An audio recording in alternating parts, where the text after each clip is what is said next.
Driving down Wesley Drive, Mike Morrison looked at each house. Of the 11 houses from the corner to his house, Mike had framed 8 of the homes. The remaining 3 had been built by John Piercy, a local contractor. There was a rivalry, but not an aggressive, unfriendly rivalry between Piercy Construction and Curtis Construction Incorporated, the company Mike worked for. On one occasion, John had run out of concrete 3/4 of the way through a pour and Curtis sent his own crew over to help John finish the pour. Of course, we know that southeast corner's the only corner that'll still be standing after first good snowstorm, Lyle Curtis had joked as they were pulling out of the lot. "Ah, screw you, Curtis," John had laughed. The two companies also met for the 4th of July picnic in Jordan Park, competed in barbecues, softball, and horseshoes. Then, all sat together to eat, sat together to watch the evening's fireworks. Mike was puzzled, but unconcerned when he saw John Piercy's Mercedes-Benz SUV in front of his house.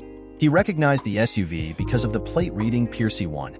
Mike steered into the garage, looked again at the SUV, and then lowered the door of the garage. "Hey Rhonda, what's John Piercy doing here?" Mike called out as he entered the house. "Living room," Rhonda replied loudly. Mike entered the living room, preparing to shake their visitor's hand, but the scene he saw made him withdraw his hand. Rhonda and John were seated on the small couch together. Rhonda looked uncomfortable as Mike entered. John had a smug expression on his face. Michelle and Mickey were sitting on the long couch, and both children had excited looks on their faces. So what's going on here?" Mike asked Rhonda. Mike, there's no easy way say this," Rhonda mumbled. Looking at the floor, their 2 children, the coffee table, anywhere but at Mike. "Then just spit it out," Mike ordered, voice growing hard. "He's got a swimming pool," 12-year-old Michelle interrupted. "And a boat," Mickey added. "Said he'll take me out on Merrily Lake and everything." "And me too," Michelle shrilled at her 10-year-old brother. "See, Mike?" John started. "You. Don't say another word," Mike interrupted the man, voice hard. "Mike, don't make this harder than it has to be," Rhonda snapped. "Oh, I'm sorry. Didn't realize I was the problem here," Mike said sarcastically. "Now, there's no need for," John said harshly. "Said not another word out of you, snake," Mike growled. John moved to stand up. Mike shoved him back, hard. "Mike, don't you dare," Rhonda screamed. "I thought you'd be a man about this, but I can see," John snarled. "What is it about not another word is so hard for you understand?" Mike asked, backhanding the man across his sneering face. Mike almost smiled at the stunned expression on John Piercy's face. Almost, but his family was falling apart, right in front of his eyes. His daughter, his sweet angel, was tossing him aside for a swimming pool. His boy, his son, his tiger was willing to throw him onto the compost heap for a few fishing trips on a boat. Last time Mike had taken Michelle down to the Y, his daughter spent all of her time ogling the cute boys and posing and preening. She had not even dipped a toe into the pool. And Mike had taken Mickey to Merrily Lake several times. They'd gone fishing, father and son. Each time, he had to drag the boy with him. True, it wasn't on a boat, but they'd stood on the banks and cast their lines. The few times Mickey had managed to catch a fish, it had been Mike that removed the fish from the hook. And when they had arrived home, it had been Mike to fillet the fish. After Rhonda and Michelle and Mickey and a glowering John had left the house, Mike sat at the kitchen table with an ice-cold Coors and read the petition of divorce. Rhonda was asking for primary physical custody of the children, granting Michael Arthur Morrison, Sr. ample visitation with the 2 minor children. She was also requesting $400 a month per child, plus half medical, half education, other incidentals to be discussed as needed. The microwave meal was flavorless and turned a lead in his stomach, but Mike knew he needed to eat. He had been ravenous when he'd walked into his home, and also knew he'd need something to absorb the 3 or 4 or 5 beers he'd be having that night. He had 2.5 beers. Mike decided there was no use getting drunk. He had an early morning tomorrow. Wife or no wife, kids or no kids, he had a job that needed to be done. And Rhonda Gladys Livingston Morrison wasn't worth the hangover. Rhonda had been a somewhat buck-toothed, flat-chested 18-year-old when Mike first met her at an auto parts store. The girl was muttering angrily to herself as she tried to figure out which battery to get for her Nissan. "Chart's right here," Mike quietly said. But my car's not on there," Rhonda had snapped. "And Tweedledum over there is too busy get off his fat bum and come over here." "So what kind of car you got?" Mike asked. He located the battery she needed and even offered to put it in for her. Tweedledum did glare at her as he rang up the purchase. "So, where's the car?" Mike asked as he lugged the heavy battery out of the store. 17th and Jackson, Rhonda said bitterly. Had to walk here. Mike drove his Ford F-250 to the apartment complex and installed the new battery. Charles Bud Livingston, Rhonda's father, came out and talked with Mike. Bud found out that the 24-year-old man was gainfully employed with Curtis Construction, was a bit of a shade tree mechanic, and liked ice-cold Coors beer. Well, son, going date my daughter. Need save up every penny you can, Bud had chuckled. Girl never saw a shiny thing she didn't just have to have. Dad, Rhonda huffed, glancing at the handsome young man. Mike Morrison had sandy blonde hair, a strong, square face, and light blue eyes. His brawny build and his tan skin told Rhonda he spent a lot of time doing hard, physical labor, spent a lot of time in the sun. If she had not been so angry when they had first met, she would have flirted with him. Just when she was working up the courage to start flirting, start thrusting her compact backside toward him, her father came out of the apartment. Just when she had planned to start accidentally brushing against the substantial lump she could see in the young man's tight jeans, her father had started talking. Rhonda fought down the wince when Mike glanced over at her. His face bore no emotions, just a cool little smile. Good to know. Mike nodded to Bud as he closed the hood on Rhonda's car. Frank Myers, Tweedledum, called Mike a few days later. Hey Mike, know that snotty little bitch helped with the battery other day? Frank laughed. Came in here looking for your phone number. Give it to her? Yeah, guess so, sure. Go ahead, Mike agreed. Mike found out that Bud Livingston was right. Rhonda suffered from the disease of more. She saw something, saw that it was good, and had to have more of it. When Mike picked the girl up for their second date, Bud showed Mike Rhonda's bulging closet, showed Mike the collection of shoes and boots and sandals and 6 pairs of flip-flops. 6 pairs. 6 pairs of flip-flops. Hey, Rhonda, that's one for each toe. Huh, Bud teased. On their second date, Mike also found out that Rhonda loved sex. Pregnancy agreed with Rhonda. Mildly attractive when they'd first started dating, Rhonda blossomed as her pregnancy progressed. By the time she gave birth to Michelle Christina Morrison, Rhonda's 31A breasts had filled out to 34C and her flat backside had become a nice bubble butt. Spin class and pilot and yoga trimmed the baby bulge of her belly, and Rhonda started turning heads when she walked into shops in the Raquel Falls Mall or the slightly trendier shops in the Benhost Mall. At first, Rhonda did resent her daughter. The infant was getting all the attention, all the gifts from Mike, from Bud and Gladys Livingston, from Mike's co-workers. She convinced Mike that she needed to get braces, convinced that if she was prettier, she'd get more attention, more gifts, more compliments. Rhonda had just had the bulky orthodontic braces removed, revealing a beautiful smile when they discovered that she was pregnant again. Really? Really? Just got my butt into a 4 and I'm pregnant again? Rhonda shrilled. Mike. Michael Arthur Morrison. You're getting a vasectomy, you hear? Huh, no. No one's cutting on Big Mike's Big Mike, Mike calmly said, gently rocking his sleepy little girl. Being a mother did curb some of Rhonda's demands, did whittle away some of her wish list items. She seemed to grow into the realization that some of her wants and desires did have to take second place to the needs and wants of her children. Now, sitting at his kitchen table, Mike poured the remainder of his third beer down the sink, rinsed the can out, and threw it into the recycling bin. In the morning, he'd ask Lyle to recommend a good attorney. Overall, he did agree with the demands in Rhonda's petition. She didn't work, so she should have primary custody of their children. He was fine with paying her child support, was fine with paying half the medical and educational expenses. He did wonder how Rhonda planned to pay for the other half. Probably had manipulated John Piercy into agreeing to pay the other half. But Rhonda was also demanding half his retirement accounts, demanding half his home's value, even though Mike had owned the home outright before they'd even met. And Rhonda had not contributed a single cent to the retirement account. Lyle Curtis stared at Mike when the man approached him about a good lawyer. He listened, face growing redder and redder as Mike talked. That no good, that snake. That snake. Lyle thundered.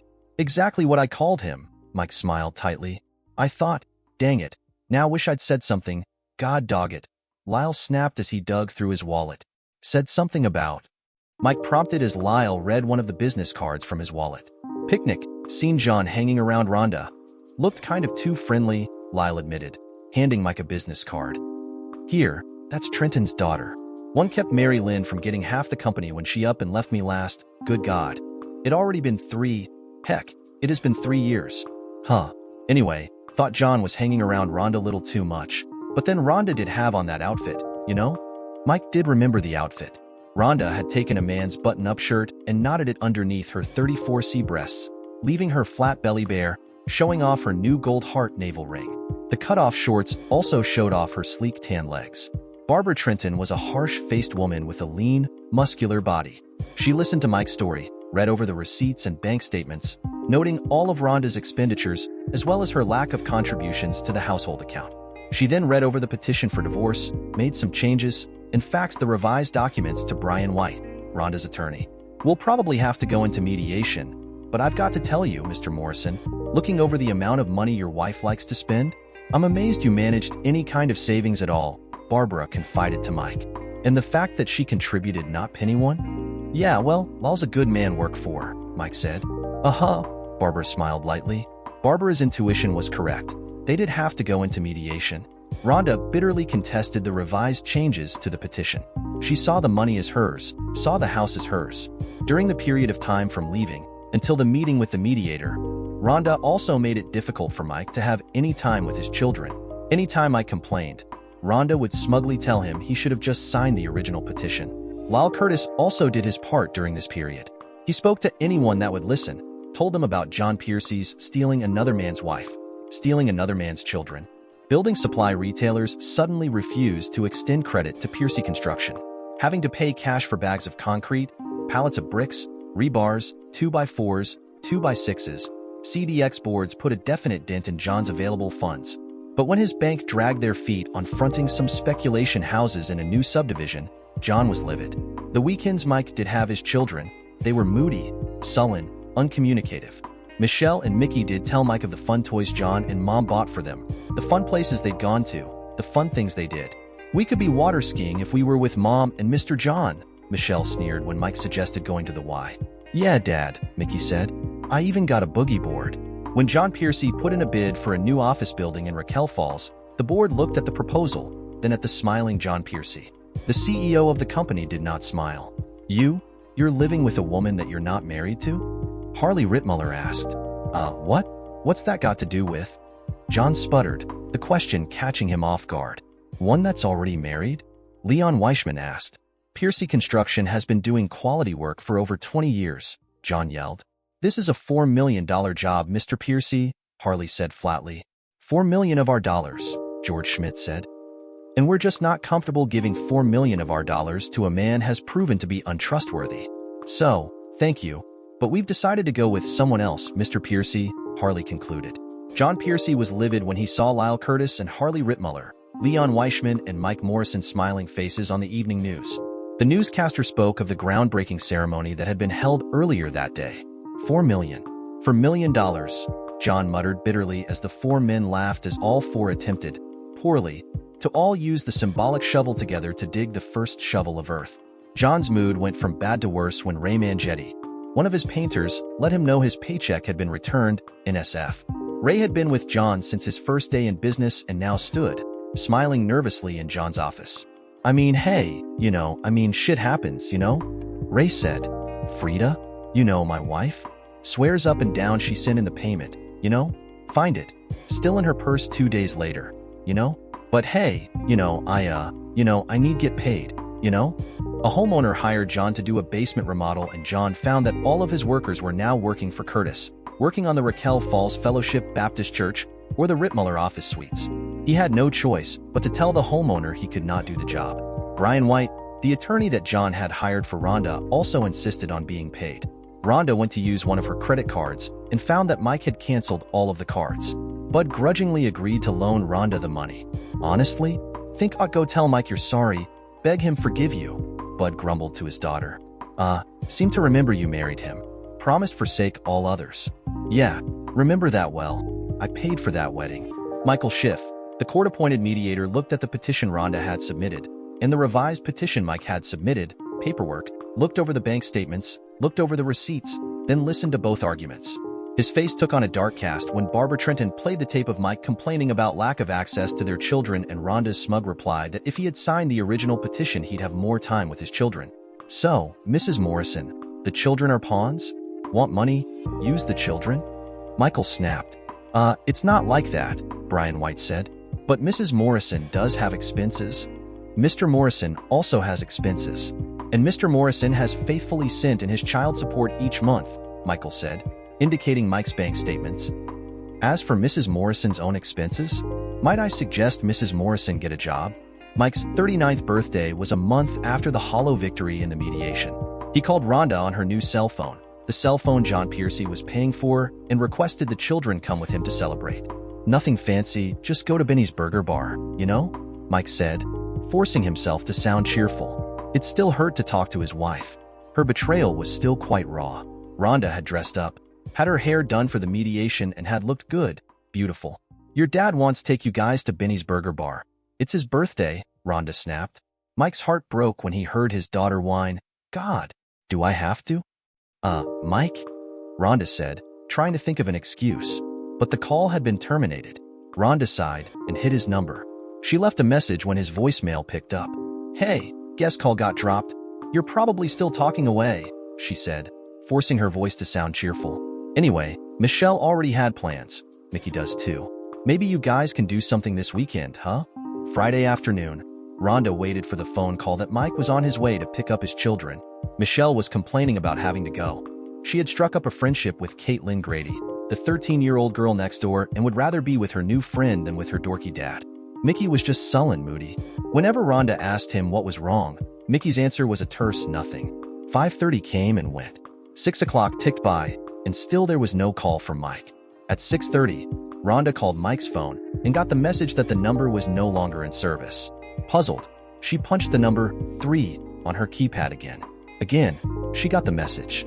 About ready? John asked Rhonda, coming down the stairs in a dark suit. It look like we're ready? Rhonda asked. Mike hasn't picked the kids up yet. Well, call the sucker, huh? John spat, handsome face twisted in anger. Gee, great idea, John. Why didn't I think of that? Rhonda snapped. Oh wait, I did, and his number's not in service. Good, John gloated. So that a-hole's having a hard time too, huh? Come on, guys, Rhonda sighed, slipping her 4-inch heels on. Get your stuff. We'll drop you guys off at your dad's. Was going to take the vet, John complained. John, the clients will be inside, Rhonda said. They won't see the car. Come on. We're going to be late. John grumbled angrily, but grabbed the key for the Mercedes-Benz. Michelle grumbled angrily as she got into the car. Mickey glowered angrily and got into the car. Oh my God, Rhonda gasped when she saw the gold standard real estate sign in front of Mike's house. Come on, they're already there, John ordered Michelle and Mickey. Let's go, get out, huh? John, they can't stay here. He's not here, Rhonda shrilled, seeing that none of the windows had curtains. So help me God. We screw this meeting up because of your goddamned kids, John hissed. John left a strip of rubber as he left the driveway. Speeding out of the neighborhood, John had to slam on the brakes when he nearly collided with a slow-moving car. John, meeting's not worth getting us all killed for, huh? Rhonda screamed. On the 3rd of the month, Rhonda received a check for $800. The checks arrived every 3rd of the month, unless the 3rd was on a Sunday or a holiday. Then the check arrived on the 2nd of the month. God, do I have to? Mike heard Michelle whine. He had also heard Mickey sullen. What? Why? Ending the call, Mike sat at the table and for the first time since his mother's death, he cried. He put his head onto his folded arms and sobbed. 10 minutes, 10 hours later, he wasn't sure. Mike roused himself. Sluggishly, he got to his feet and looked around. Rhonda had already picked the house clean of anything of real monetary value. All that remained had some sentimental value. And Michelle and Mickey's reaction to a simple request that they spend some time with him on his birthday had erased much of the sentimental value of any remaining items. The consignment shop was happy to take much of the furniture. They even appreciated that Mike had loaded it all into his F-250 and brought it to them. The battered old recliner, they politely declined. Because of health concerns, they had to decline the mattresses as well. The dolls, the superhero action figures, the roller skates and ice skates, they were sure would go quickly. As it was, a customer was already pouring through one of the boxes. Lyle Curtis let a few real expletives slip when Mike told him he was leaving Raquel Falls, was leaving Colorado. The two men shared a manly hug, and a few of the crew also shook Mike's hand, or gave him hugs as well. Where are you going go? A few asked as they looked at the travel trailer hitched to his truck. Probably south, Mike shrugged.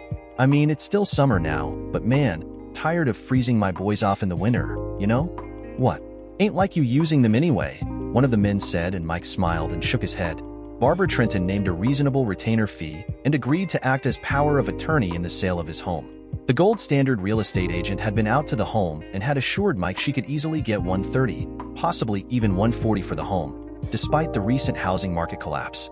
Because Mike had paid for the home fully, the full sales price, minus the agent's commission, would go into his account.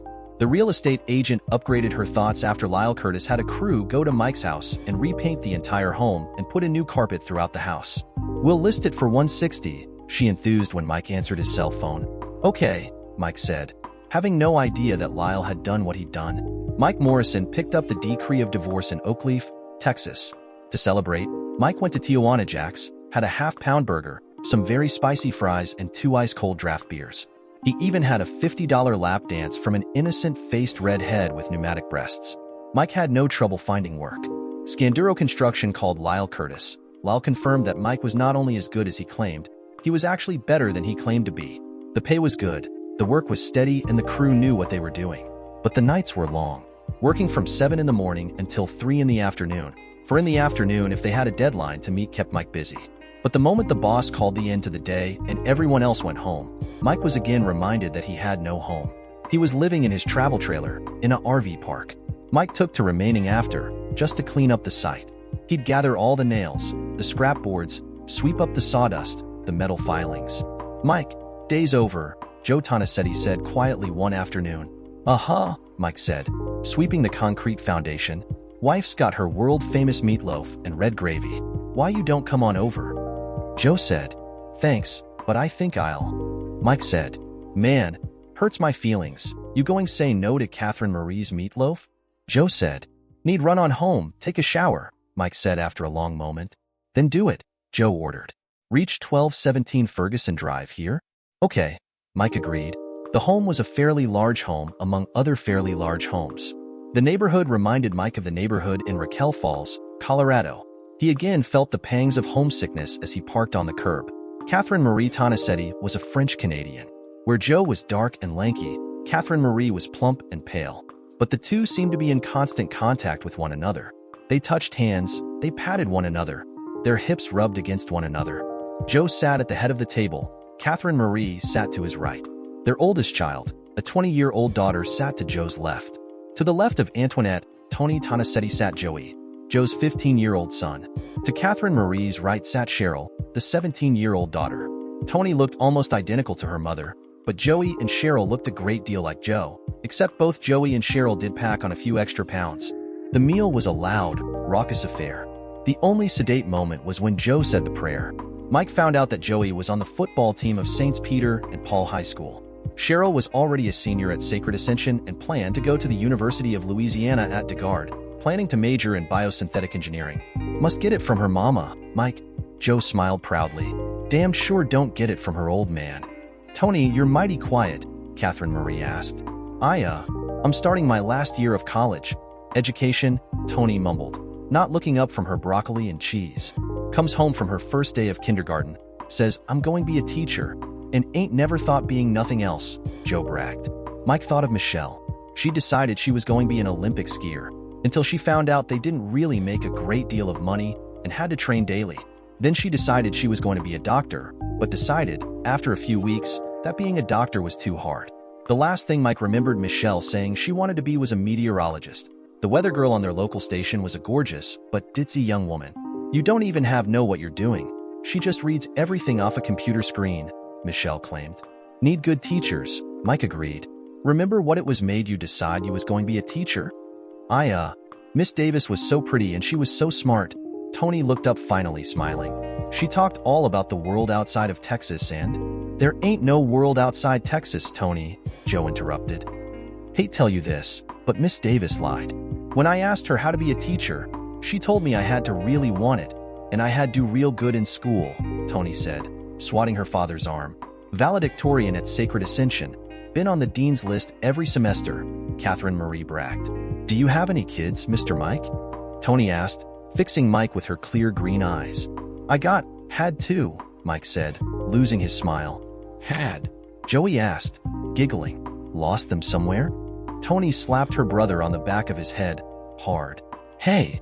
Joey cried out. "Kind of did," Mike answered. "Divorce." Sorry, Joey mumbled, chastened. Shortly after the dishes had been cleared away, Mike yawned, then laughed and apologized.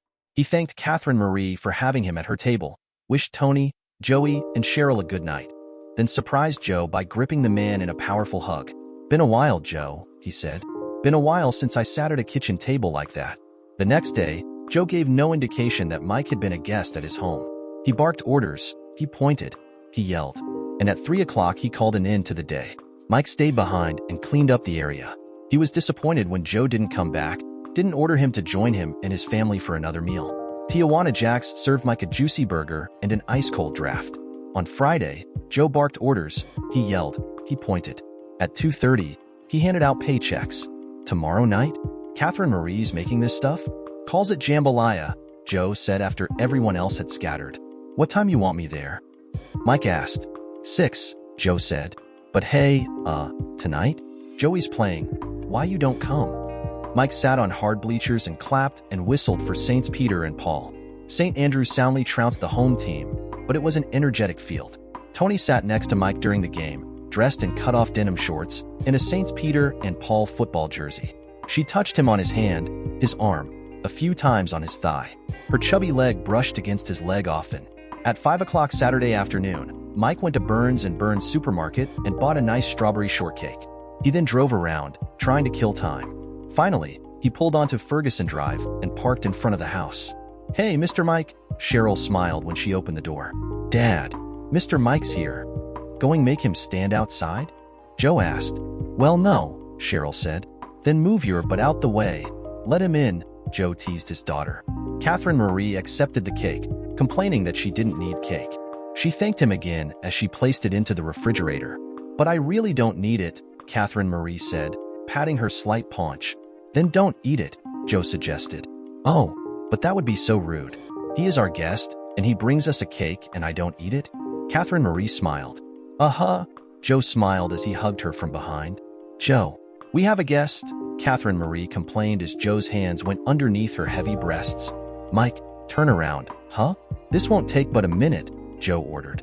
"Joe, leave me alone," Catherine Marie squealed then giggled.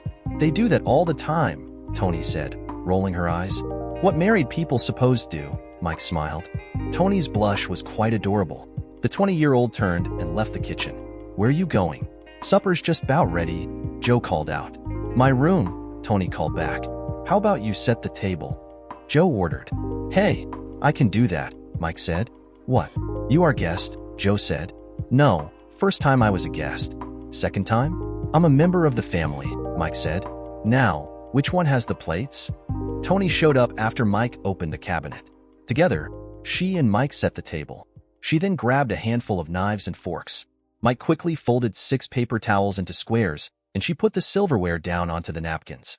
"I'll let you get the glasses and ice," Mike said. "Hey, Mr. Mike," Joey said. "We played like dog poop last night, huh?" "Thought you guys played fine," Mike smiled. "Too bad other team came to win, huh?" "Talk about, huh? Timmy Elmont? They're running back?" Joey agreed.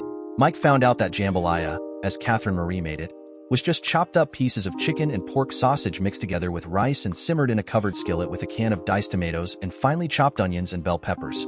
There was a healthy amount of cayenne pepper added for extra kick, and Mike fought hard against making a pig of himself. "Ooh, you brought dessert?" Joey hooped when Catherine Marie mentioned the strawberry shortcake. "Yes, but I don't need it," Catherine Marie again stated. "Good. More for me," Joey declared. "Son, got a lot learn about women," Mike said, smiling. Sunday was a long day for Mike. He'd never been particularly religious, so did not attend any church service. He knew football well enough to follow it, but wasn't wild about any team, even the Denver Broncos. He tried to sleep a little later than normal, but soon gave up and got up. He didn't bother taking a shower, just dressed in shorts and t-shirt and sneakers and left the travel trailer. Some of the neighbors in the mobile park waved in greeting, others did not. Mike walked for a few miles until he came to Oxbow Lake. There, he saw a few others that were of the same temperament as himself. They were not in church, they were not glued to a television set. They were not willing to stay indoors, alone with their thoughts. One young lady caught his attention. She was a stunning blonde whose skin was nearly brown. She was so tanned. She peered around herself, eyes hidden by sunglasses. but she was obviously looking around to see if anyone was looking at her. The young woman was making sure she had an audience, a throng of admirers, but no one was paying her any attention. They were busy with their frisbee game, busy with their beach ball, busy with their own tans. "That's how I feel too," Mike said when the attractive blonde visibly slumped. Monday morning, Mike and Carlos completed the trim work. Now, there was nothing to do while the painters slapped on a coat of primer, slapped on a coat of stark white demi-gloss. The electricians did their rough ends. Carlos shrugged with Mike grabbed broom and dustpan. "Hey, Morrison," Joe hollered. "Yeah," Mike asked. "My Tony? Wants know if you're coming over for dinner tonight," Joe snapped, face hard. I guess," Mike said, puzzled at Joe's tone, Joe's expression. "Man, listen, huh? She's only 20, huh?" Joe snapped. "She's half old as you." Hey, nah, Joe, I ain't done nothing," Mike protested. Joe stared at him, hard. Then Joe turned on his heel and started yelling orders at the sheetrock men that were slowly taping the seams. Come on, need roll these walls, huh?" he barked. Mike shrugged, leaned broom and dustpan against the door jamb and left the job site. The project was finished as far as his work was concerned. He could stick around, do the cleanup, the touch-up work, those last little odds and ends before a business could move in, or he could leave that work to Carlos and Carlos's cousin Philip. Barbara Trenton looked over the receipts, rapidly tapped on the keypad of her computer keyboard and nodded her head. She then turned her attention to Rhonda. "So, half of," she started. There any way you could, chip in a little more?" Rhonda whined. Barbara fought down the wince. Rhonda's voice grated on her nerves. The attorney studied the attractive woman for a moment, then shook her head. "Divorce was pretty cut and dry," Barbara snapped. $400 a month per minor child and half of medical and education expenses. "Yeah, but, car died, had to get a new one and," Rhonda complained. "Mrs. Piercy," Barbara started. "It's Morrison," Rhonda snapped. Interesting," Barbara quipped. "Mrs. Morrison, your failure to plan is not my client's concern." "And where is your client, huh?" Rhonda demanded. "Missed Michelle's birthday. We sent her a birthday card," Barbara stated. "Sent a $10 gift card for Benny's Burger Bar with it." Barbara's personal assistant brought the printed check in and Barbara signed the check. She slid the check across the desk to Rhonda Piercy, or Morrison. Barbara then placed the receipts into the plastic grocery bag Rhonda had used to carry the receipts into the office. "Thank you, Mrs. Piercy. I apologize, Mrs. Morrison," Barbara said, returning her attention to her computer monitor. "So, Michelle's braces?" Rhonda snapped. "What? Michael A. Morrison, Sr. has paid his half for those. He has paid his half for Michael A. Morrison Jr.'s soccer camp. He has paid his half for the dental visits," Barbara said. "Could you at least tell me how to get in touch with him?" Rhonda pleaded. "No," Barbara said icily and again turned her attention to her computer monitor. "Bitch, I hope one day you have kids of your own and have to put up with a bitch like you," Rhonda snapped. "Have 3 of my own. Raised them on my own after my husband left us and did just fine," Barbara replied, typing on her keyboard. "Gee, I wonder why your husband left you," Rhonda sniped. "Found a selfish little bitch that didn't threaten his male ego by earning her own way in life," Barbara said, still typing. "But don't worry. After she bled him dry, he tried to come back, all apologies and sweetness, and it'll never happen again. So, know it well, I am a made woman and unlike you. I work hard for what I want. I don't open my legs to get what I want. Now get out." "Hello?" Mike answered his cell phone. "Now Catherine Marie's asking if you coming to dinner," Joe's voice snapped. "It's chicken cacciatore, or what she thinks is chicken cacciatore. Ain't nothing like my mama used to make, that's for sure." I don't think so, but," Mike said. "You don't come. I'm in deep trouble," Joe said. 6 o'clock. "Hear me?" Mike pulled up to the home, making sure not to block the driveway with the travel trailer. Tony answered the door, smiling up at him. Then she saw the shining trailer behind Mike. Her green eyes opened wide. "Oh, you're going camping?" she asked, smiling. "No, I am moving on," Mike admitted. Tony jerked her head and looked at Mike's hard face. Her eyes filled with tears, and she dashed into the dark interior of the house. "What the? Catherine Marie, what's wrong with her?" Joe demanded. "Come on in, Mike, letting all the cold out, huh?" Catherine Marie greeted Mike with a smile. Joey had already set the table, and Cheryl was grabbing the glasses. "Tony, it's ready," Catherine Marie yelled out as she served out the meal. "Tony," Catherine Marie demanded a moment later as she took her seat at the table.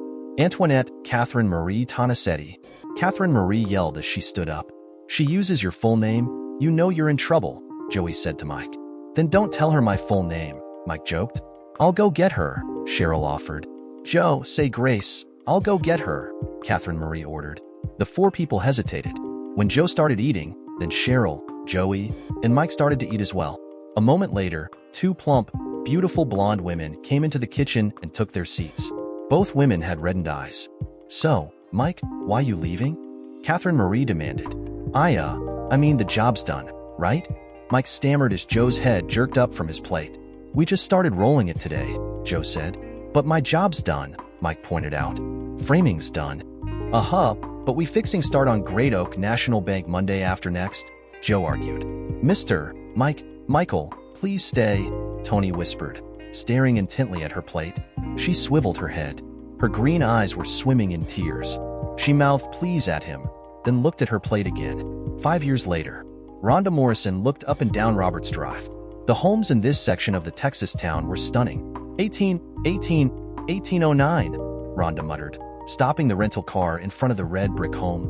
Rhonda smirked, seeing the shiny travel trailer on the side of the house.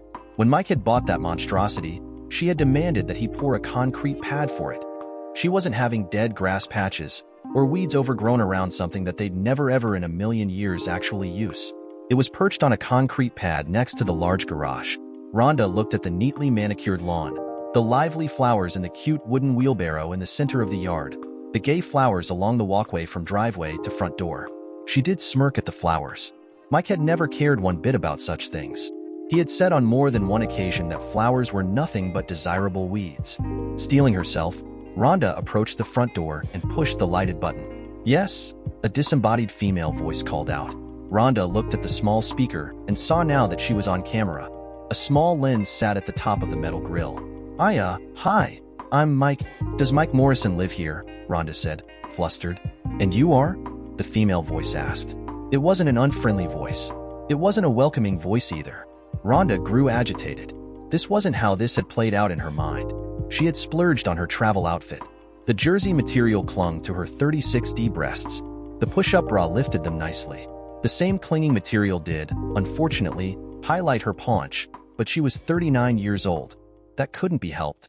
The jeans did encase her hips nicely. There were a few extra pounds on them, and the hips and the thighs. Her backside was a little wider than she would have liked, but the jeans did squeeze all of her flesh into a somewhat more attractive display. Now, standing on his door stoop, the Texas sun beating down on her, the jeans were sodden with sweat and now chafed her plump thighs, her prominent waistline. The blouse was sticking to her more than it was clinging to her. I'm Rhonda. Rhonda Morrison, his wife. His ex-wife, Rhonda said. Oh, the voice exclaimed. He didn't. Does he know you? Did he know you were coming? No, Rhonda admitted. For several moments she stood. Just when she was about to ring the bell again, the door opened. It wasn't fair. 7.5 years later, he wasn't supposed to be looking even better than he had looked when she left him. But he did look good better. His blonde hair had streaks of silver. His face was bronzed by the sun. His chest and arms bulged in the tank top he wore. He was wearing swim trunks and his legs were thick, bulging with muscles, and his waist looked slim. Yes, he demanded. Hello, Mike, Rhonda said, then smirked. Long time no see. Yes? Mike demanded again. Mike, there's somewhere we can talk? Rhonda stammered. Right here's fine, Mike said. Michael, a beautiful young blonde, said gently. Rhonda looked from Mike's hard face to the blonde woman. The young woman had long blonde hair, beautiful green eyes, and a gentle expression on her face. Mike and whoever this woman was had most likely been swimming. The young blonde had a small wrap covering her from just under her armpits to just below her crotch. Her arms were slim, her legs sleek, and the wrap jutted substantially away from her chest. Michael, y'all go to the sunroom, the young woman said, voice soft but rich with her Texas twang. Precious, I don't want her in my house, Mike said, voice hard. Michael, the woman said, peering into his brown eyes. 5 minutes. Fine, come on, Mike ordered Rhonda. The woman scampered toward what Rhonda presumed was the sunroom, then opened the atrium doors and stepped outside. Through the large glass window, Rhonda could see a large swimming pool, and in the swimming pool was a Hispanic-looking girl and a young girl and 2 young boys. Rhonda watched as the blonde removed her wrap and stepped down into the pool. Her mouth opened at the sight of the blonde's body. 5 minutes. Let's go, Rhonda. Start talking, Mike ordered, tearing Rhonda's attention from the attractive blonde that now sat on the steps and played with the 3 children. Really? Rhonda spat bitterly now. We were together for 14 years. Can't be a little nicer to me? Oh, I'm sorry. Would you like a glass of champagne? Some caviar? Golly gosh, where are my manners? Mike snapped sarcastically. Come on, Rhonda. Came all the way out here. Let's get to it. I don't know if you heard, but Michelle's getting married next month. The 9th, Rhonda said. Yeah? How far along is she? Mike asked. Rhonda colored at Mike's blunt question. She looked toward the swimming pool again. 4.5 months, she finally admitted. Was Mike's response. She'd really. It would mean so much if her daddy would walk her down the aisle, Rhonda said. God, do I have to? Mike spat bitterly. Well, she'd really. Rhonda stammered, puzzled at his statement. Want to go to Benny's Burger Bar, Mike explained his snipe. Hey, it's my birthday. Wanted to spend a little time with my kids. And what do I hear? God, do I have to? So, no, Rhonda. I won't be walking Michelle down the aisle. Tell her to get John Piercy do that. All right? What else you got? John Piercy's no longer a part of our lives, Rhonda snapped, pretty face becoming twisted, ugly. Mike responded. Mike turned in time to see the little girl bravely jump from the diving board into the swimming pool. He smiled as the 2 women applauded the girl's achievement. The girl swam from the deep end of the pool to the ladder. Before either woman could stop the small girl, she ran to the atrium doors. Daddy, you seen me? The girl shrieked, dripping water everywhere. Yeah, I seen you. You jumped from the board, right into the deep end, just like a big girl, Mike said, picking the wet child up and hugging her. I'm Audrey, I'm 4, the girl said to Rhonda. Hello, Rhonda said. Michael, I'm sorry. She ran in here before I could stop her, the blonde woman said, entering the room. My mommy's a teacher, Audrey said proudly. Oh, Rhonda said. Precious, it's fine. She didn't disturb anything. Mike smiled and gave his daughter a big squeeze. Come on, sweetheart. Show mommy that big old jump again, okay? The woman cajoled. Daddy, you need watch, Audrey demanded. Like I could ever take my eyes off of you? Mike smiled and gave her another squeeze. So, why can't Mickey walk his sister down the aisle? Mike asked, watching as Audrey stepped out onto the diving board again. Rhonda stammered. I know he's out of the treatment center. Just how crappy is your insurance anyway? Didn't pay penny one for his CDU? Mike asked, smiling as Audrey did jump into the water again. What insurance? Rhonda spat bitterly. Because I know, paid $28,000 first time. And that was just my half, paid $31,000 second time. And this one was what? $38,500, my half, Mike said. Rhonda looked pointedly around the sunroom, at the rattan furniture, the Spanish tiles, the large backyard with swimming pool. Quit sending him to country clubs, Mike demanded. Frankie's boy got clean and sober at the charity ward and has been clean and sober coming up on 9 years now. Rhonda glared angrily at Mike. He obviously had no idea of the guilt she'd been carrying around for the past 4 years. Rhonda Piercy had come home, thoroughly humiliated when the snotty bitch at her spin class had let her know that she'd not received the payment. Rhonda knew she'd typed all the information, knew she'd hit send, and had confirmation from the online banking site that the payment had been sent. Rhonda had stormed up the stairs to find John, to complain about the snafu. Entering their bedroom, Rhonda saw John, and she saw her 13-year-old son in the bedroom with John. Mickey told the police that it had been going on since the second night that they'd moved into John's house. Mickey also told the police that John had told him that Rhonda knew all about it. Shortly after the discovery, shortly after John's arrest, shortly after the divorce, Mickey started skipping school, started staying out late, started coming home with glassy eyes, alcohol on his breath. The first treatment center was after Rhonda came home to the shitty little 2-bedroom apartment and found Mickey unconscious, needle still sticking in his arm. Her job at Myra's boutique was strictly commission versus base. She couldn't afford the insurance and rent and utilities and groceries. 3 years later, she was still paying off her half of the bill from that treatment center. Mickey's in jail, Rhonda admitted. Wonder if I still have to pay you child support if he's in jail, Mike wondered aloud as he watched his wife, the maid, and the 3 children toweling off. He's still a minor, Rhonda snapped. But you don't have him in your custody, do you? Mike said, getting to his feet. 5 minutes is up, Rhonda. See you. Really? Really? I flew all this way. Beg you be a part of your daughter's wedding? And you're just going shit all over me? Rhonda shrilled. Did I ask you to come here? Mike asked. No, Michelle did, Rhonda snarled. Then maybe Michelle should have come, Mike said and opened the door of the sunroom. Hey guys, you all waterlogged? My fingers are all bumpy, Audrey announced. Oh, that's terrible, Mike said. Well, you seem to have done all right for yourself, Rhonda snarled bitterly at Mike. No thanks to you, Mike smiled. Mike ushered Rhonda to the front door of the home. Neither one said a word as he closed the heavy door behind her. Walking from door to car, Rhonda again felt the sweat begin around her waist, underneath her armpits. Inside the home, Mike was entering the kitchen where there was a mild riot going on. His wife and their maid were trying to decipher what the children wanted for dinner. Boogers and toes? Mike suggested. Don't get them started, the blonde smiled. Daddy, I want hot dogs, Russell said. Yeah, hot dogs, Bertrand, Russell's twin brother echoed. Now, wait a minute. Carmen, the housekeeper laughed. I thought you said you wanted hamburgers? I changed my mind, the boy stated. How about spaghetti, with hot dogs cut up in it? Mike suggested. Yeah, 3 children agreed. Daddy, you the best. His wife smiled as she dug out the pot for the pasta. After dinner, after baths, even though Russell and then Bertrand stated they'd already been in the pool, that should count as a bath. After praying and reading bedtime stories, Mike walked into his bedroom. Hey, precious, Mike said as his wife came out of the closet, dressed in a simple t-shirt. Now, what did your ex-wife want? She asked, kissing him. Want to know how you can look so good, even after being stuck with an old man all this time? Mike smiled. Plenty of protein, she smiled and crawled onto the bed. Now, come on, really. What did she want? Wanted me walk my daughter down the aisle. Michelle's getting married next month.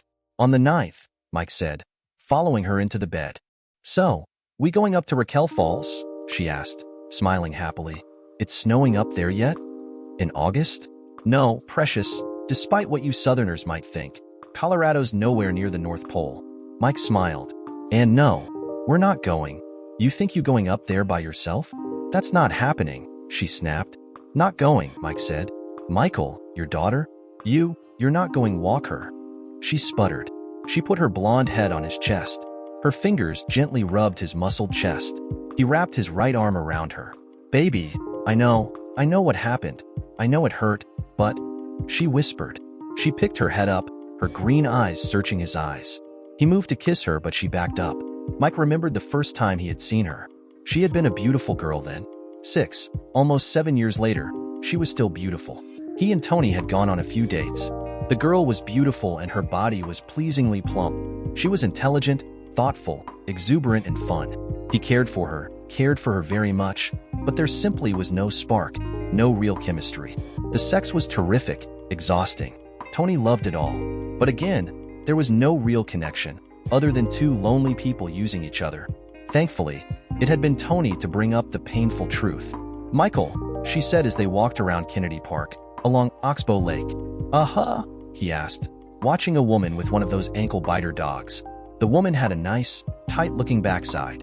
She was wearing boy shorts, strutting and showing off that tight-looking rear end. The Yorkie was on a retractable leash. Mike was fascinated, watching the dog scampering around. Leash line zipping in and out of the clunky-looking handle the woman gripped. Michael, I love you, Tony said. Mike felt his guts knot up. He knew he was not in love with the girl. He cared for her, but not enough to see any real future with her. But I'm just not in love with you, she admitted. Kind of how I'm feeling too, Mike admitted. I mean, good golly, I care a lot about you. But do I see any long-term romance here? Probably not. Oh, Tony said. But I know we'll always be friends, Mike said. I mean, I know I owe you one thing. You kept me from just running off, just because things got a little hard. She smiled up at him. He put his arm around her chubby body and gave her a squeeze. Come on, let's get you home, huh? He said. Just then, the Yorkie started yapping and squealing. The woman yelled the animal's name. Mike looked over and saw the small dog charging at a jogger. The jogger apparently did not see the retractable line, the dog's leash, because the jogger suddenly found herself wrapped up in the thin, strong line. The jogger went down, hard. The dog started squealing and screeching, trapped underneath the jogger's prone body. The woman started screaming at the hapless jogger. Mike rushed over and gently assisted the jogger. He then grabbed the now snarling 6-pound dog, unhooked the leash and thrust the annoying dog at the dog's annoying owner. "Hold your damned animal and drop the stupid leash," Mike ordered. He managed to work the line loose. The entire time, the jogger had not moved. Mike could see the swelling knot on the woman's forehead. He could also see the break in the woman's ankle. "Concussion, broken leg," Mike said. "Tony, get her name and address." "I'm not giving you," the woman shrilled. Mike pulled his cell phone out, snapped 2 pictures of the woman, then called 911. "Yes, got a jogger here. Broken ankle. Looks like a possible concussion. Woman's dog tripped her. Caused the..." "My Dawson didn't trip her. She just fell," the woman loudly protested. "Bitch, please." Mike spat at the woman. "Okay, sir, I can get an ambulance. It'll be about 40 minutes, the operator intoned. "She's unconscious," Mike protested. "I'm sorry, sir. The nearest vehicle is in Wakulla," the operator said. "Never mind. I'll get her there myself," Mike snapped. He picked the young woman up and carried her to his truck. Tony followed behind, glaring at the woman and the woman's dog. The woman made a hasty retreat. "Don't worry, got her picture. She'll be back," Mike told Tony as he strapped the woman into his truck. Tony ran and picked up a cup of ice from a vendor, and Mike gave Tony his handkerchief. Tony sat in the jump seat behind the young woman and held the improvised ice pack to the woman's head as Mike drove rapidly, hazard lights flashing, to Low Ridge's hospital. The woman moaned softly a few times, but was still unconscious when Mike screeched to a halt outside of the ER. A nurse and an orderly came outside, rapidly pushing a gurney. Mike told them what had happened as they loaded the young woman onto the gurney. Then he drove Tony home. They hugged one more time. Then Tony wiped a tear from her eye and went into her parents' home. Mike debated with himself on whether he should go back to the hospital or just go on home. The lateness of the hour made the decision for him. He had a full day tomorrow, work the day for Scanduro, and work on his latest foreclosure tomorrow evening. The night they had chicken cacciatore, the night Tony begged Mike to stay, he decided he needed to find more permanent lodgings than his travel trailer. While Mike waited for Scanduro Construction to complete the Adams office suites and begin work on the Great Oak First National Bank, Mike came across a foreclosure in a modest neighborhood and purchased the property.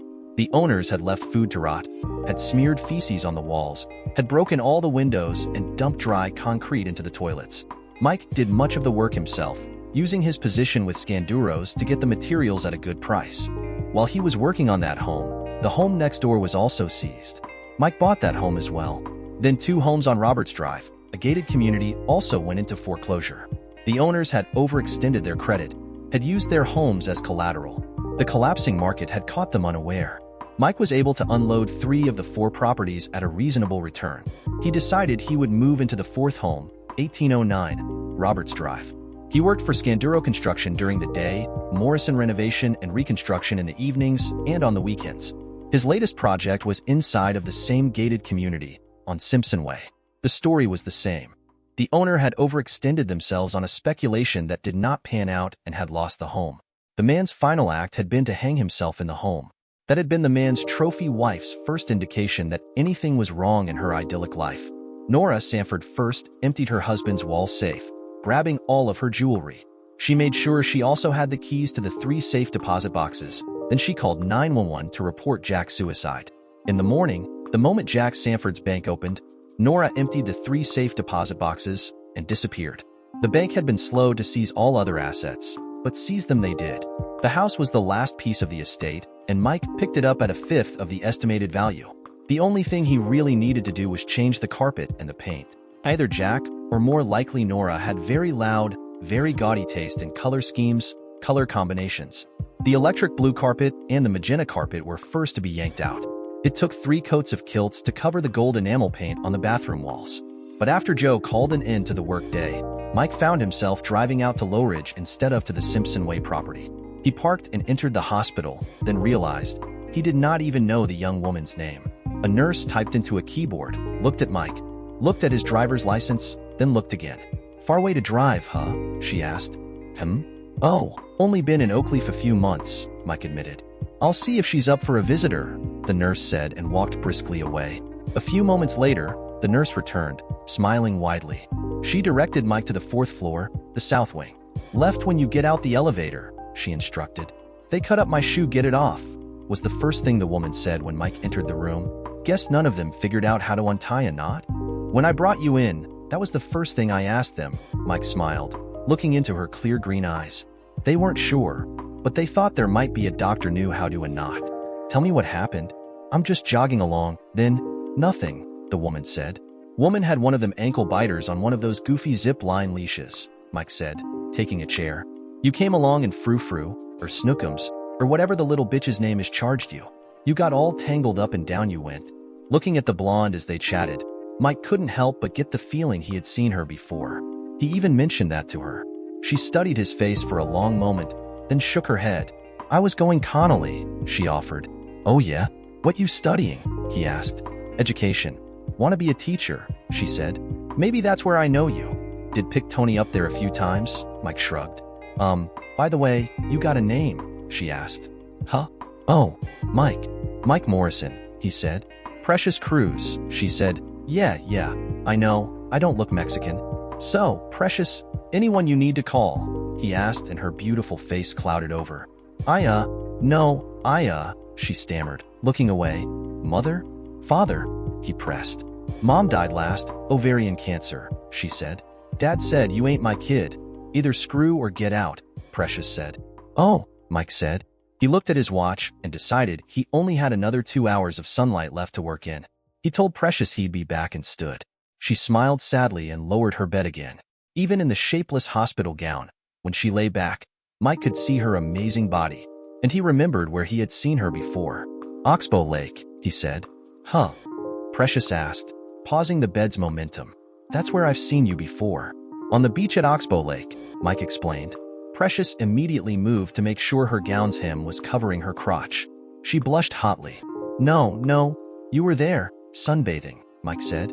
Beautiful girl in a beautiful green bikini, but looking about as sad as I felt. What you got feel sad about? Precious asked. Mike took the seat again. Precious raised the bed again and looked at him. I was happily married.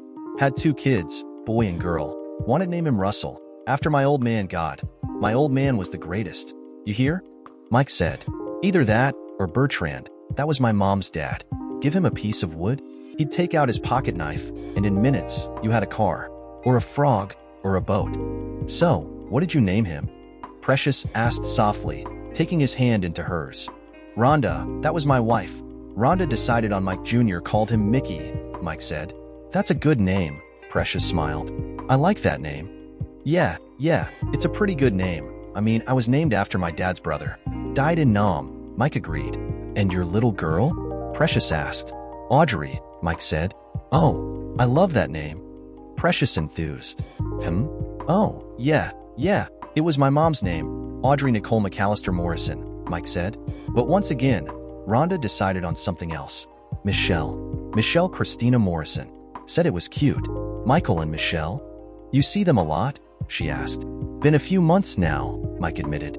They're up in Raquel Falls. They got a swimming pool and a boogie board, and what do they need with their dad, huh? Mike stayed until an orderly brought her dinner into the room. Mike surprised them both when he leaned over and gently kissed Precious on her lips. The next morning, Mike was completing what would be the main load-bearing wall in the bank's main lobby. His pocket vibrated and chimed out Back in Black by AC/DC. Michael, a soft voice asked. Uh-huh, Mike agreed, wiping the sweat from his face. It was just after 10 o'clock, and already the Texas sun was broiling. Mike walked over to the cooler and grabbed a paper cup. Michael, they're discharging me today, Precious said. Be there. They at least going feed you lunch? Mike asked, sweeping his eyes around the site, trying to locate Joe. No, they already got me out in the hall, she admitted. Oh, for crying out loud. Really? Mike spat. Be there as soon as I can. Joe shrugged his shoulders when Mike informed him he had a bit of an emergency. At the hospital, an orderly wheeled Precious to the curb. Mike lifted the girl and put her into his truck, then helped her buckle up. Okay, where am I taking you? He asked. Home, she said. She gave him directions to the Spanish Arms Apartments. Then she remembered. Her car was still at Kennedy Park. Mike shrugged off her apologies and drove to Kennedy Park. She pointed out the 2005 Volkswagen Beetle and slapped his arm when he mocked the tiny car. Shut up. It's cute, she defended, laughing. He made a sound like a wasp humming and buzzing as he parked next to the vehicle. Then he came around and helped her out of his truck. Thing's not a stick, huh? Mike asked. Well, yeah, Precious said. Mike looked at the plaster boot on her leg. She looked down, then realized she'd find driving her car extremely difficult. Okay, your apartment's not that far. I'll drop you off, then drive it over there, Mike decided. Oh, Michael, that's too much, Precious argued. Precious, you can't drive like that, Mike said. And we can't leave it here. Pulling up to the Spanish Arms again, Mike saw a new problem. Precious lived on the 3rd floor. Precious, shit. They didn't give you any crutches? Mike asked. Huh? No, they didn't, Precious realized. Honey, how are you going to get up and down them stairs? Mike asked. I don't know, Precious said and burst into tears. Okay, come on, get your key out, Mike ordered. He carried her up to her apartment. Then he left her in the dank, sweltering apartment. He drove to Burns & Burns supermarket and grabbed a few boxes. What are those for? Precious asked when she managed to hobble to the door and open it for Mike. Pack clothes, toothbrush, whatever you need for the next couple of weeks, Mike ordered. You're staying with me, at least until you can get around on your own. Precious was about to argue. Then she thought about it for a moment. Just hopping from couch to door had been a struggle.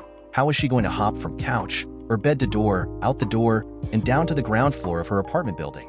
I assume your apartment is on the ground floor? She asked as he carried the boxes into her bedroom. Yours will be, Mike assured her as he looked around the neat, orderly bedroom. Listen, give me the keys to your beetle bug and I'll be back, okay? Oh, Precious teased. Don't want help me pack?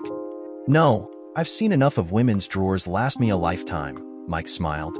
Again, he surprised Precious by leaning forward and giving her a light kiss on her lips. Then he left the apartment. Mike drove down to a gas station and rented a hitch and harness. Then he drove to the park and affixed the hitch to the car's front end. Unbelievable, Mike smiled as he drove away.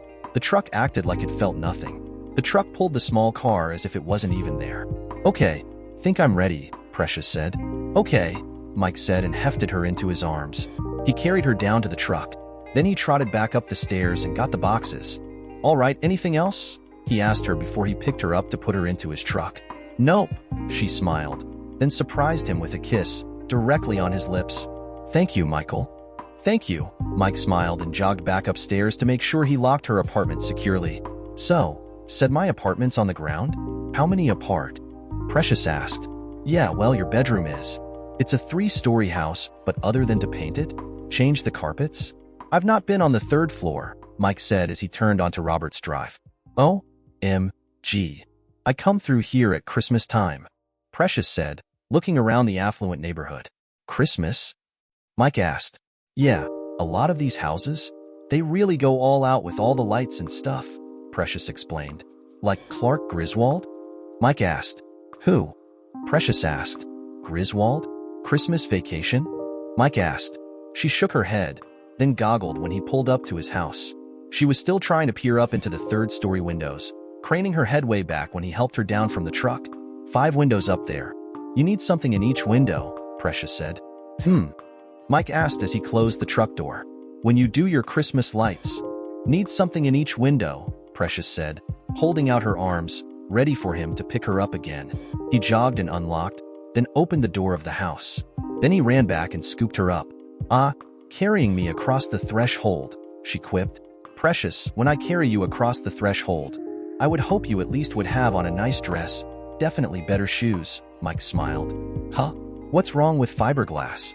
Precious asked, waggling the heavy cast. All the models are wearing them.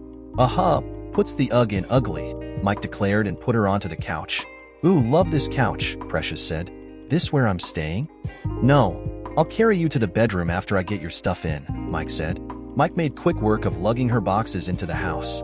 Then he scooped her off of the couch and carried her to her bedroom. Yep, you're a man, Precious quipped, looking around at the austere furniture. Mike chuckled as he lay her onto the bed. She did not let go of him when he moved to straighten up.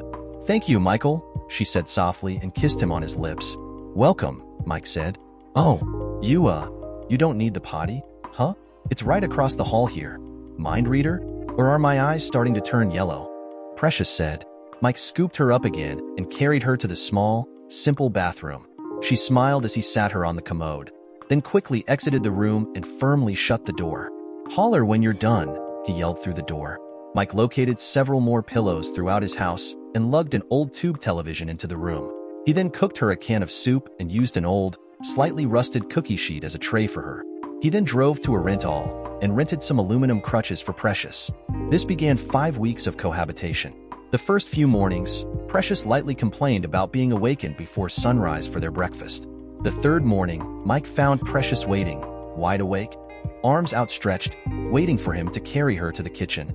"You got them crutches," Mike said on the fourth morning as he scooped her up into his arms. "But I like when you carry me," she whispered into his ear. When she whispered into his ear, Mike could smell her toothpaste. He realized Precious had awakened, hobbled across the hall to her bathroom, brushed her teeth, then hobbled back to the bedroom and waited for him. He smiled at her, and she returned his smile. "Honestly," he said, "I like when I carry you too." Joe did complain when Mike had to take off for Precious's doctor visits. He also complained when Mike had to leave to take Precious to physical therapy. Teresa White, a lawyer one of his co-workers recommended to Mike, helped Precious sue Mary Bookamer, the owner of Dawson, the Yorkie that had tripped Precious. But it had taken time away from the latest Scanduro project to go to Teresa White's office. "Hey, Mike, we all got other stuff due. Can't schedule this shit for after work?" Joe complained the next time Mike asked for an early afternoon. "All the way out in Low Ridge," Mike tried to explain. "Make up your mind, huh? More important have a job? Or whatever this shit is." Joe spat. Mike did not answer. He also did not remind Joe of his early afternoon. The next morning, Joe screamed at Mike in front of the other employees. Mike smiled, nodded, and walked off the job site. "Hey, you're home early," Precious said as she looked up from the textbook. "Uh-huh," Mike grumbled. "Oh, I don't have an appointment, do I?" Precious asked, alarmed. "Huh? No, got run off the job," Mike said. "Oh, Michael, what happened?" Precious asked, patting the cushion next to her. Mike sat next to her on the couch and told her. He told her of the mild animosity that had been forged when he was dating Joe's daughter, the girl he'd been with the night Precious had been injured. The animosity had not gone away, even though Mike was no longer dating Tony, but it had been compounded by Mike's frequent needs for time off. "Oh, Michael. Oh, honey, why didn't you say something? I would have gotten one of my friends take me," Precious whined. "But I wanted take you," Mike admitted. "Why?" Precious asked, green eyes peering into his brown eyes. Well, you know," Mike stammered. "Michael, I'm not going to say it first. I need hear you say it," Precious admitted, taking his large hand into her small hand. "Say it," she husked, face millimeters from his. "Because I'm in love with you," he admitted. "And I'm in love with you, Michael Arthur Morrison," Precious whispered, then kissed Michael on his lips. Now unemployed, Mike bought up more homes that had fallen victim to the recent collapse of the housing market, did the repairs and renovations needed, and continued to make money. The benefit of being his own boss was he had the time and availability to take Precious to doctor's appointments, physical therapy appointments, and for little outings and excursions. On one such excursions, to the Hog's Head, a barbecue restaurant that Precious loved, Mike found out his true status. "Hey, Press," a muscular young man said, slight sneer on his face. "Oh, hi, Barry," Precious said, voice fairly flat. "So, this your dad?" Barry said, trying to sit next to Precious on the bench. Precious used her hand to prevent Barry from taking the seat. No, this is my fiancé, Michael Morrison." "Michael? This is Barry. I used to date him," Precious said. "You're what?" Barry laughed, a mocking laugh. "My fiancé. See, Barry. Oh, hey, Allison. What up, girl? See, I found out. There's a huge difference between men and little boys." Precious smiled sweetly. "Hey, Precious, Barry, the ribs are here, huh?" Allison said. Barry glared hotly at Mike, jostled the table hard with his hip and turned and walked back to another table. Your fiancé?" Mike asked as the waitress brought them their brisket platters. "Oh, you didn't know?" Precious smiled. She squirted some Texas Heat barbecue sauce onto her brisket. That was followed with a generous squeeze of Texas sweet sauce. She stirred the two sauces together with her index finger, then held out her dripping finger. "Want get married day after Christmas, you hear?" she asked as Mike sucked the sauce from her finger. "Gives me about a month find the perfect ring," Mike agreed. Precious smiled in triumph. She smiled wider when Mike squirted the two sauces onto his own plate of brisket. "Gives me time get this thing off. Can you two step?" Precious asked. "And gives me time get some dancing lessons," Mike said. Brandon Wright of the Fellowship Non-Denominational Church in Sweet Oak, Texas performed the wedding ceremony. The handsome man was gregarious, loud, jubilant as he performed the ceremony. His love of God, his love of the Word of God, his love of preaching would never be in question. Mike had learned how to do a Texas two-step and had learned Texas swing as well. The fellowship hall, which was attached to the church, reverberated with the whoops and cheers as the DJ kept the dancers on the floor. The Hog's Head barbecue provided the meal and the guests became miserable, but smiling widely as they gorged on the meal. Tony Tonasetti did congratulate Michael, congratulate Precious, then locked herself in a stall of the ladies' room and sobbed. Emmanuel Wright, Brandon's 23-year-old son, stood outside of the bathroom. When Tony finally emerged, the handsome young man offered the blonde girl a handkerchief. Sometimes, seeing someone else happy can be a little hard, he quietly offered. Tony said nothing, just dabbed at some fresh tears with the soft cloth. When my cousin Amelia got married, wanted punched the guy she was marrying, the young man admitted. Oh yeah? Tony smiled slightly. Yeah, but Dad and Sanity intervened, Emmanuel smiled. Guy's a nose tackle for the Connolly Cougars. Ouch, Tony agreed. No what? I haven't seen you out there on that dance floor yet, Emmanuel said. Legs aren't broken, huh? No, Tony giggled now. Then what you waiting on? Let's go, Emmanuel said and grabbed her hand. 9 months and 2 days after the Reverend Brandon Wright said they were husband and wife, Mike Morrison found himself at Low Hospital again for the birth of Bertrand Michael and Russell Michael Morrison. Precious sobbed, screamed, wailed, gasped, and cried through the 5-hour delivery. In between gasps, grunts, and other sounds, she held onto Michael's hand and declared her undying love for him, her knight in shining armor. 17 months later, Tony Wright and her husband Emmanuel Wright were 2 doors down, having their first child at the same time Precious was having their daughter, Audrey and Morrison. Back in the present, the Morrison family was traveling back to Mike's town to make amends with his children. I cannot believe, Mike grumbled as they stepped off the airplane in Benhurst, Colorado. New Texas would finally get tired of your ugly face, Lyle Curtis, Mike's former boss, announced as he hugged the man. Hey man, how you doing? Mike laughed happily, hugging Lyle. What are you doing here? How you been? Less hair, more gut, about the same. You? Lyle laughed. I'm good. Lyle Curtis, want you meet my family? Honey, I'm sure, whatever incriminating evidence he's got on you. Statute of limitations has run out, huh? Lyle joked when he met Precious Morrison. Huh? Precious asked. He thinks I'm blackmailing you, Mike explained. No kidding, Bertrand and Russell? I knew them, Lyle said as he shook the hands of the twins. I'm Audrey. I'm 4, Audrey said, holding out her hand for the big man. And ain't scared of nothing neither, Mike stated. Now, know you booked a suite at the Hilton, Lizzie? My daughter's the manager there, Lyle said as the family grabbed their 3 suitcases from the carousel. But you're staying at my house here? Mr. Curtis, you sure?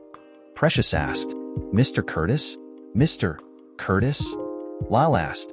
Precious, by the way, what's your real name? Kind of feel funny calling another man's wife Precious. The name's Lyle here? That is my name, Precious said, not offended. Oh, well, suits you, Lyle said. After the family was situated, Mike and Precious in the guest room, Audrey in the old room of Lyle's daughter, and the twins on the pull-out sofa bed in the man cave, Mike took a deep breath. I'll go check on the boys, Precious said. What? They just? Mike asked, pulling his cell phone out of his shirt pocket. Give you some privacy, Precious said softly, then kissed him. Love you, Mike said. That's your daughter, Michael. Above all, she is your daughter. She's a part of you, Precious counseled, then stepped out of the bedroom. Hello? A girl's voice answered, sounding guarded. Mike's guts, which had already been quite twisted, suddenly spasmed. He almost ended the call. Hey, hi, this is your dad, Mike said. Who? Michelle said. Oh, Dad? Yeah. Listen, I'm in town. Planning on taking my wife and kids to Benny's Burger Bar. They've heard all about there's 1,000 ways fix your burger, and so we're going there, about 6. Would love see you there, Mike said. Yeah, sure, Michelle said, voice a sneer. Like I got 1,000 of these dumb gift cards use. Great, Mike said and ended the call. Precious looked up from the video game Bertrand and Russell were playing when Mike entered the room. She tilted her head to one side at the scowl he wore. Benny's Burger Bar, 6 o'clock, Mike said. And? Precious asked softly, and sounded like a snotty little bitch, just like she was at 13, Mike spat.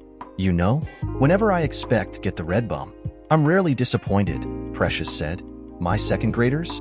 Some are just the sweetest kids. And some of them? I swear to God. But when I just get rid of all expectations, it usually goes a lot better. Don't know why I let you talk me into this, Mike said and smiled as Bertrand managed to find the pot of gold. Because I promised you a special night, you did, Precious whispered into his ear. There is that, Mike agreed. But not here, Precious giggled when Mike reached around her slim waist and began to fondle her buttocks. At 6 o'clock on the dot, Mike herded Audrey and Russell into the restaurant. Precious and Bertrand were just behind. Bertrand had seen a Porsche 911 and wanted to get a closer look at the gleaming black automobile. Looking around, Mike felt a wave of disappointment, then a wave of anger. There was no sign of Michelle. She here? Precious whispered, taking Mike's hand. Nope, Mike said bluntly. Maybe she's stuck in traffic, Precious suggested. Sweetheart, did you see any traffic out there? Mike asked, voice harsh. Raquel Falls has to ship traffic in if they want traffic jams. So, how we do this? Precious asked, helping Mike guide the 3 children to the counter. All right, first, you order your burger. You want a quarter pound? A half pound? A 20 pound? Mike said. A 20 pound? Audrey asked. Daddy's full of bullying us. It's a 1 pound, Precious giggled. Then, you want bacon? Cheese?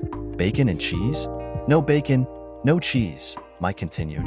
How about half bacon, half cheese? Russell asked. Now you're getting the idea, Mike encouraged. Then, when that slab of 100% beef goodness comes out, you walk on over to the bar. And that is where the magic begins. There's over 40 different things you can put on that burger. Boogers? Bertrand asked. Bertrand, Precious said, lips tight in disapproval. No, those? Got to bring your own, Mike said. But there's blue cheese, there's salsa, there's jalapenos, there's onion straws. Sounds like you've been here before, the girl behind the counter smiled. Been a while. Used to be my favorite place, Mike admitted. Michelle showed up nearly 20 minutes late. She nodded in acknowledgement that she'd seen Mike, then dawdled over ordering, then fixing her burger. Hi, she snapped, slapping her tray down. You're what? About 5 months along? Mike smiled, looking at the paunch.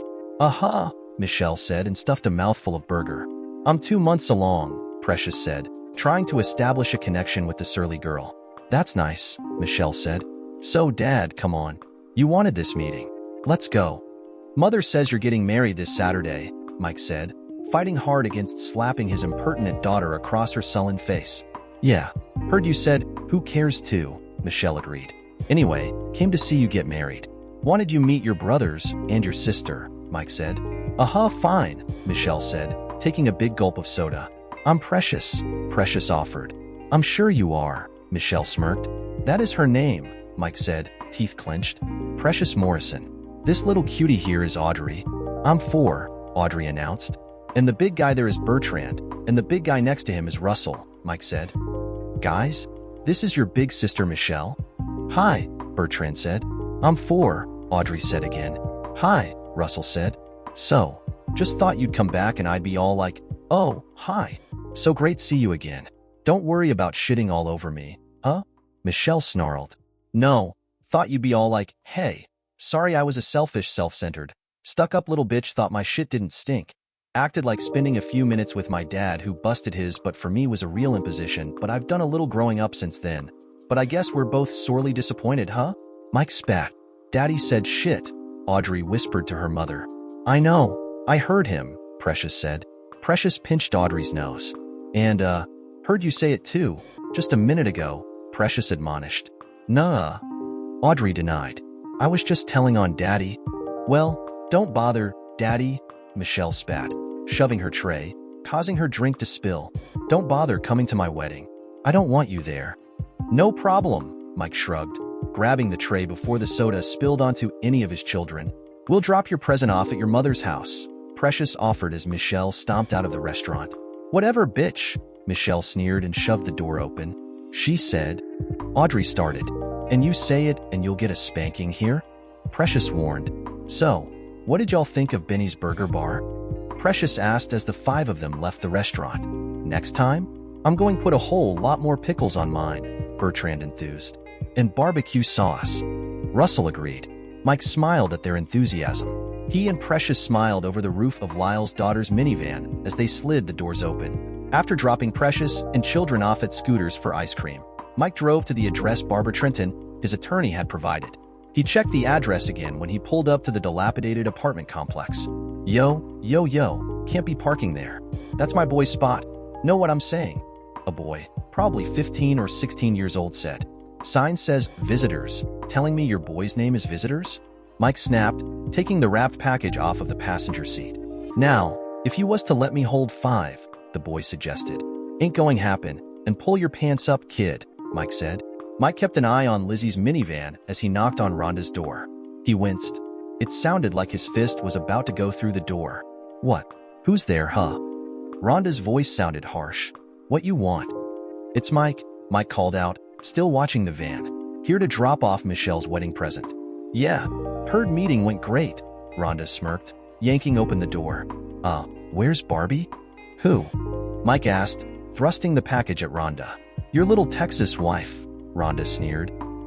Go screw yourself, miserable bitch, Mike spat. Thought you'd trade up, but just can't stand it that I did too, huh? Rhonda grabbed the package. By the way, great trade. Think I'll keep mine though. Mike smiled and turned. Mike paid no attention to the screaming tirade behind him. He marched down the stairs and opened the door of the van. Hey, kept an eye on the wheels for you. About $1, huh? The boy wheedled. Kid, pull your pants up. Any idea how ignorant you look? Mike snarled and slammed the door of the van shut. The kid gave Mike the finger. Mike revved the engine and put the van in forward. He laughed when the kid, eyes wide with fright, attempted to run backward and ended up falling flat on his back. Mike put the van into reverse and sent Precious a text message that he was on his way to Scooters. Daddy, got you a double-dipped, double chocolate, Precious said when Mike entered Scooters. Got you a big old sloppy kiss, Mike said and kissed Precious, making plenty of noise. Michael quit. Precious giggled as their children laughed. Mike's meeting with Mickey fared slightly better than his meeting with Michelle. Just as he had been when he was 10, the 17-year-old was sullen, uncommunicative. He wouldn't even look up from the table in the small cinder block room when Mike attempted conversation. Oh, and thanks for them cheap Benny's Burger Bar gift cards, Mickey finally sneered. Welcome, Mike said easily. $10 don't buy shit in Benny's, Mickey said. I know. Quarter pound and fries with the drinks at least 14, Mike smiled. Then why the hell you only sent a $10 gift card? Mickey asked, voice rising in anger. So, you'd have to stick your selfish little hand into your own goddamned pocket. Actually put out a little, Mike smiled. Huh? Mickey asked. Anyway, good luck. Trials next Thursday? Mike said, getting to his feet. Why'd you even come here? Mickey demanded. Honestly? Wanted to see if there was any of that kid left, Mike admitted. Saw your sister. There's nothing left there. There's nothing of the little tree in her first grade play. Supposed to be a tree, but kept looking over at me and smiling and waving at me. What? What's a tree got to do with? Mickey screamed, and was hoping there'd be some of that little buddy went fishing with. Remember when you caught that rainbow trout? Damn, that was a fish, Mike said. 6.5 pounds, Mickey said quietly. Yep, and first thing out your mother's mouth? I ain't cleaning that thing, Mike said as the deputy unlocked the door. But boy did she eat the hell out of them fillets, huh? Hey, how'd you get all them fillets out of that fish? Mickey suddenly asked. Ran down to Niedermeyer's, bought 3 more trout. Mike chuckled and stepped out into the hall. Dad? Dad? Mickey cried out as the heavy door slammed shut. Precious was true to her word. Mike had made an attempt at reconnecting with his kids. He had even spoken with Barbara Trenton about assisting Mickey. The harsh-faced woman pursed her lips and charged Mike $3,000, but did represent Michael Arthur Morrison, Jr. in his trial. Through Barbara Trenton, Mike heard that Mickey had been sentenced to 2 years. Because the sentence was longer than 1 year, he would have to serve his time in a Colorado state penitentiary, but Barbara had managed to get Mickey assigned to 5 Tribes, a medium-security penitentiary. A few months after that news, Mike heard that he was a grandfather. Michelle Shrinton had given birth to Louise Charlotte Shrinton, a 3-pound 2-ounce cutie. 3 pounds? Precious asked. Michael, that's not right. And, through Barbara, Mike heard that his granddaughter had not lived to see her 1-week anniversary. The tears Mike shed were heartfelt as he penned a letter of condolence to his daughter and her estranged husband, Alan Charles Shrinton. 7 months later, Precious gave birth to Olivia Nicole Morrison. Mike was overwhelmed with joy, but a strange sense of pain haunted him. He held his daughter, but he could never hold his grandson. 3 weeks later, world was to collapse again. Precious was waiting on the driveway, waiting for Audrey to return from her school.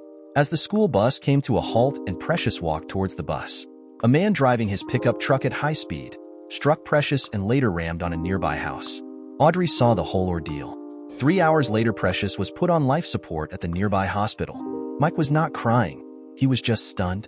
He was still trying to process the phone call that shattered his world. He drove to the hospital without any problem, but he felt that he was not driving. He felt that he was sitting somewhere silent and everything was just moving. His body was responding to everything. He was holding Audrey, but he could not feel her touch. He was able to see Audrey crying, yet he was unable to understand what to tell her. His silence was broken when the doctor finally came out and spoke the words, "Mr. Morrison, I tried my best. She is in a better place now." Mike felt the feeling of silence again, stood there for what felt like an eternity. He only came back to his senses when Audrey shook his hand and asked, "Can we see Mom?" Mike knew that it was time for the most difficult conversation that he ever had. "We may not see Mommy again. God asked her to come and stay with her in heaven. So, she has gone in a deep sleep and might not wake up for a long, long time." He never knew if Audrey understood, but she said, "Okay, let her sleep. We should go home. The little baby needs to feed. It has been a long time for her without Mommy." Mike did not know if Audrey was playing a game or did. She just grew up to become the big lady of the house. He would have his answer 3 days later. Precious was in her casket, dressed in her wedding gown. Mike stood near her and placed his hand on her chest. This was the first time that he placed his hand on her, and he did not feel her heart beating. He could not hold his tears back when the thought came to his mind. He was never able to tell her what she meant to him and how much he loved her. He looked up to the cross and prayed that for one moment give her life, so he can tell her how much he loved her and one last time feel her heart beat. Everyone said their eulogy, and then his Princess Audrey walked up to the stand with a piece of paper in her hand. Mike had already teared up. He knew he could not hold his tears and did not want to cry in front of so many people. So he walked to the men's washroom and sat down in a booth. He was still able to hear Audrey's voice over the sound system. "My name is Audrey. I am 4 years old. My daddy must be in the potty. He does not like for people to see him cry. My mom is the most beautiful woman and she is the strongest. My daddy told me that God wants my mom to stay at his house for some time. I am not sure when she will be back, but I know she will enjoy her stay. She is in heaven. If my mom is watching me from heaven, I want her to know that I love her and I will miss her. My mom's name is Precious and she is very precious to me and my daddy. My little sister cannot speak as of now, but I know she misses Mommy as well, so, God please send her back quickly. Thank you everyone. Please don't cry, my mommy is with God." With that small speech, she had put tears in every eye present. Mike quickly ran out and hugged Audrey and let his tears out like a small child. Audrey held him and whispered, "I am here for you, Daddy." They all went back home once the funeral was over. 2 years later, Mickey was out of the penitentiary, but he wasted no time to get back to his old ways. He hired a hooker and got high on coke with her. His body was found in a massive wreckage that he caused on the highway. Both he and the hooker died on the spot. Mike attended his funeral but did not offer any eulogy, nor did he speak to anyone. Rhonda was crying, but Mike never walked up to her to console her. Once the crowd had left, Mike walked up to the grave and placed a white flower on it. Rhonda was standing behind him and all she could muster was, "I am sorry, Mike. If only I had kept the family together. My desire for more in life took away my husband, my family, and now my son. I never knew that my actions will not just kill my marriage, but also my family." Mike never said anything. He just walked away. That was the last time he saw Rhonda alive. The next time he saw her was 10 years later at her funeral. At the funeral, Michelle handed him a letter. "Mom wanted you to have this." Mike took the letter and kept it in his pocket. He opened the letter at home and found that Rhonda had written just 3 words, "I am sorry." In her last days, the only thing she desired was his forgiveness. Mike folded the letter and kept it in his drawer. That night he walked out to his porch and looked at the night sky.